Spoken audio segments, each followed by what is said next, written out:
So, not necessarily on brief, but actually quite nice.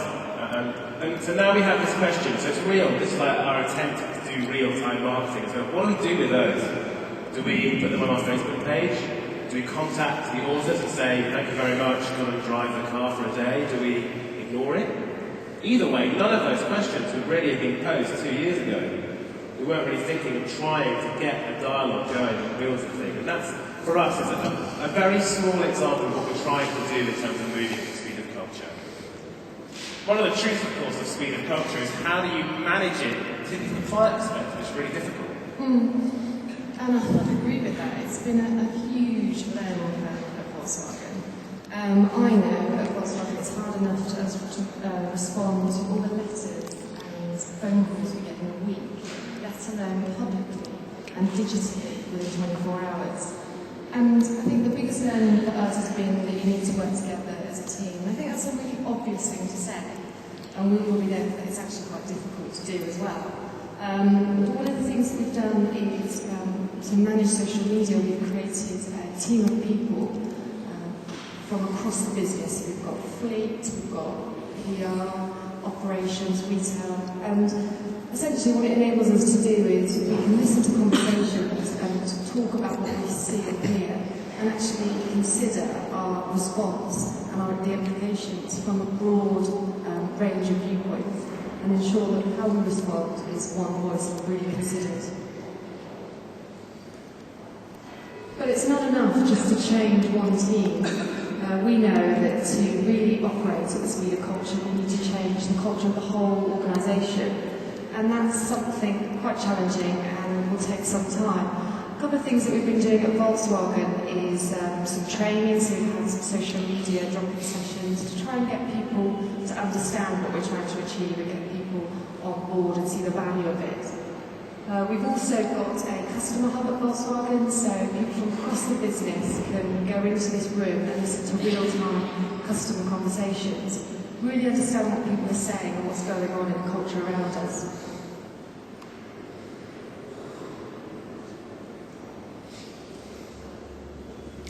It's also important that, of course, we work really closely and we trust our agencies, and that's not anything difficult for Volkswagen. We've always been quite a small team, we've always worked very closely with DDB.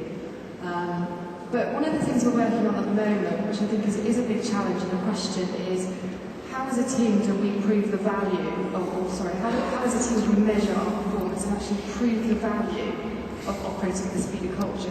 What actual business benefit that delivers to Volkswagen?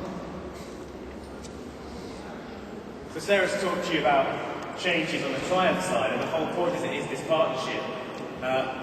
DDB as an agency is also having to adapt and evolve, both as a global network and certainly in the London office where I'm based, where we have a Tribal and DDB side by side. There are four main things that I think we're doing to try and get up to speed of culture. And number one is we've had to hire new kinds of people.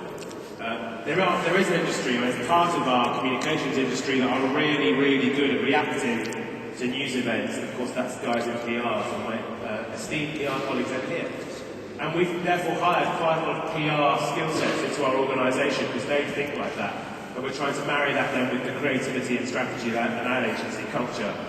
The second thing is we've had to change actual job descriptions, right? So in the old days, as an account manager or a strategic planner, you plan your campaign, you get it ready, you push it out the door, see ya, finished.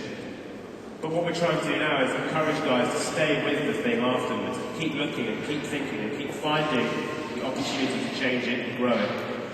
The third thing we've had to do is really look at our processes, because again, we're kind of operating in the marketing industry sometimes according to 20th century processes for production of work.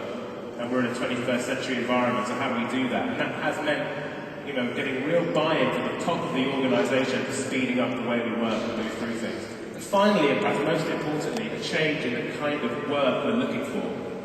So sure, it's good to have a big... If I want to tell you we've got a new car coming, the best way to hit a lot of people is still a big TV campaign, big poster campaign. But I also now need to have lots of little bits of content, small bits of video, small facts, pictures, the stuff you saw on Polo, which allows us to kind of maintain a conversation ongoing, and that changes the nature of the creative department. The next campaign I want to show you is not a Volkswagen one, but it's another indication of the kind of work we're trying to do. This is by DDB Vancouver. They're a very effective outfit, but one of the reasons for that is they have social, digital, and the ad agency very closely connected. This is a commercial and a story for your sidekicks. It's a meal accompaniment product. And it's something which I want you to look out for. It's not necessarily the ad at the beginning, but what they did to grow it thereafter.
There are 25,000 of them in North America. See if you can find one on eBay.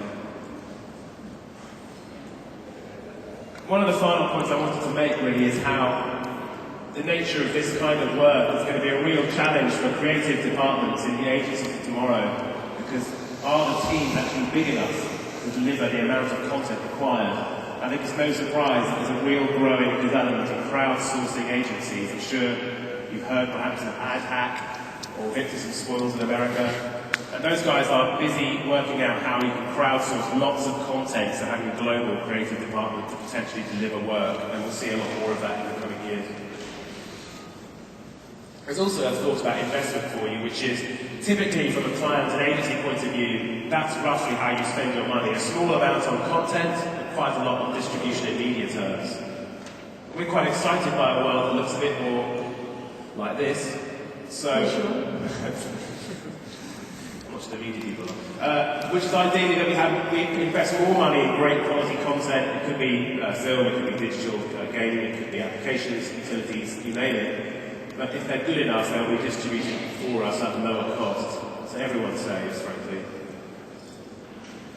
Fundamentally, if we leave you, we're going to show you one last film, but before we do, there's kind of one summary point we wanted to make, which is to get to work at the speed of culture and stop being like dinosaurs in the marketing industry.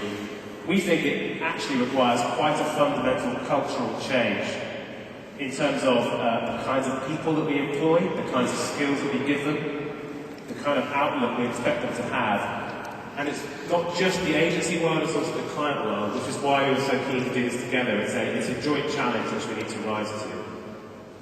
So finally, I'm going to leave you with a short film. It's called our 6 Degree film, and it kind of shows you how the DDB network is trying to think about and sum up the attitude we want to create to make our work, our clients' work and brands move at the speed of culture.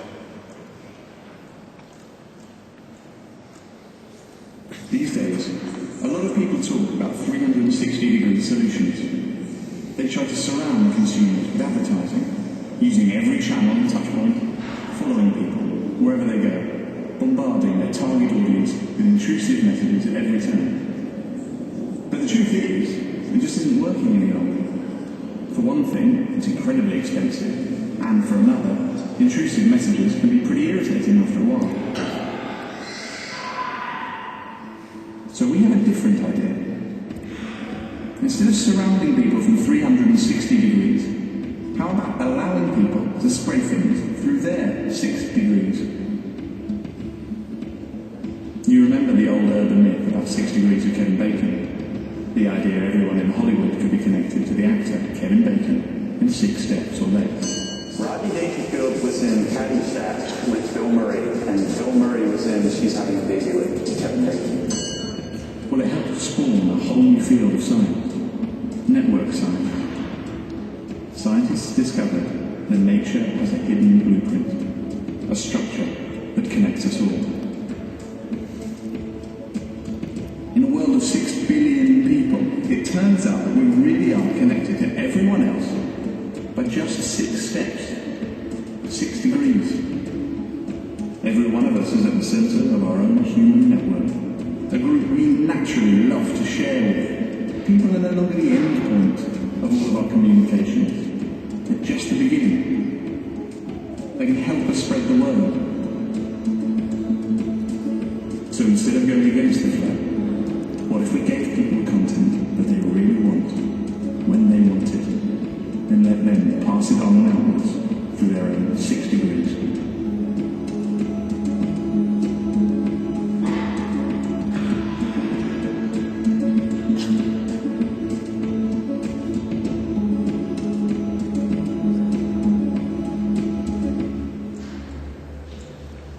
Well, thank you for giving us your time today. If you want a presentation, you can find it and you get in touch. Thanks very much.